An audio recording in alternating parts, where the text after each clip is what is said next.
യഥാർത്ഥത്തിൽ ക്യൂബ അമേരിക്കയ്ക്ക് എന്ത് ഭീഷണിയാണ് കൊടുക്കുന്നത് ഒന്ന് വിശദീകരിക്കാൻ.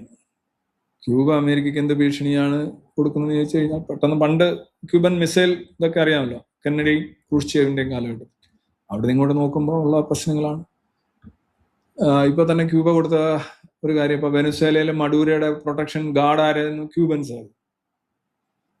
അവിടെ അവരെ എണ്ണയും വാങ്ങിച്ചിട്ട് അവിടെ പോയി ഗൂർഖാപ്പണി ചെയ്തുകൊണ്ടിരുന്നതാണ്. അവരാണ് കൊല്ലപ്പെട്ടത്. അമേരിക്ക അവിടെ ബോംബിട്ടപ്പോൾ ഹെലികോപ്റ്ററിൽ കൊണ്ടുവന്ന് താങ്ങിയപ്പം കൊല്ലപ്പെട്ടതിൽ 45 പേര് ക്യൂബൻസ് ആയിരുന്നു.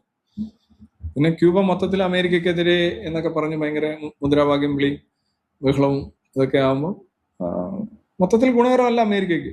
അമേരിക്കയ്ക്ക് അനുകൂലമായ പിന്നെ മറ്റൊന്ന് ക്യൂബയിൽ നിന്ന് അമേരിക്കൻ കമ്പനികൾക്ക് അവിടെ ഇൻവെസ്റ്റ് ചെയ്യാനോ അവിടെ ഡീല് നടത്താനോ ട്രേഡ് നടത്താനോ ഒന്നും പറ്റാത്ത അവസ്ഥ വരും. ഇതെല്ലാം പ്രശ്നമല്ലേ. പിന്നെ ഇതിനേക്കാളെല്ലാം പ്രശ്നം എന്താണെന്ന് താങ്കൾ ആരായിരുന്നു, ജയൻ SRK ചോദിച്ചിരുന്നു. ഇതൊന്നും ഏറ്റവും വലിയ പ്രശ്നം ഇതൊന്നുമല്ല. ക്യൂബയിലെ കമ്മ്യൂണിസ്റ്റ് സോഷ്യലിസ്റ്റ് ഭരണം കാരണം അവിടുത്തെ മനുഷ്യർ കടലിൽ ചാടി രക്ഷപ്പെട്ട് ഫ്ലോറിഡയിലും മയാമിയിലും ഒക്കെ ഇങ്ങനെ വന്നുകൊണ്ടിരിക്കുന്നു. കുറെ എണ്ണം കടലിൽ തന്നെ തീരുന്നു. അവിടെ മനുഷ്യർ ഇട്ടെറിഞ്ഞുകൊണ്ട്, കമ്മ്യൂണിസ്റ്റ് എവിടെ ഉണ്ടോ അത് എരിയുന്ന തീയിൽ നിന്ന് മനുഷ്യർ ഇറങ്ങി ഓടുന്നത് പോലെ ആയിരിക്കും അവിടുന്ന് പോവുക.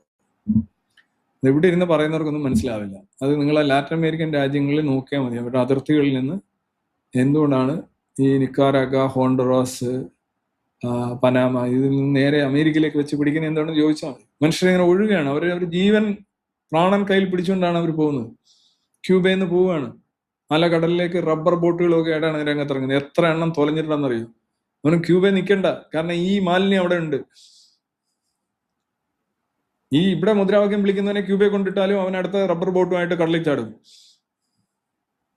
പക്ഷെ അവനെ അമേരിക്ക കൊണ്ടിടുകയാണെന്നുണ്ടെങ്കിൽ അവൻ അവിടെ ഇരുന്ന് മുഷ്ടി ചുരുത്തി അടുത്തത് ക്യൂബ 3 കണക്ക് വിളിക്കും. അതാണ് അതിന്റെ വ്യത്യാസം. മനുഷ്യരെല്ലായിടത്തും ശ്രീനിവാസൻ പറഞ്ഞോളൂ ഒരേപോലെയാണ്.